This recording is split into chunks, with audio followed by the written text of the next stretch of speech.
In this video, I'm going to give you the answer of this question. The question is, who was the first person to fly around the world alone? Well, now I give you the answer of this question, and the answer of the question is Wiley Harriman Post. So that is the answer for the question. Hi, thank you so much for watching this video.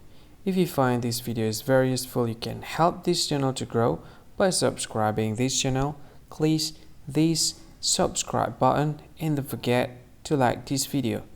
And if you find this video is not really good, or you don't really like this video, or you kind of feel that it's a little bit offensive or something like that, you can click this one, dislike button. You can do that anyway.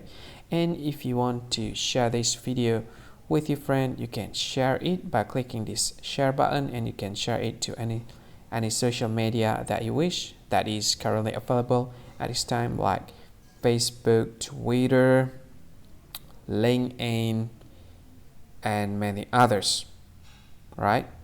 And if you want to add this video to your playlist, you can click this one. You can watch this video later, and you can find more options by clicking these three dots.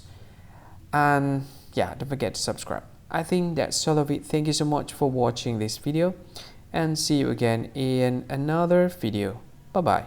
See you again.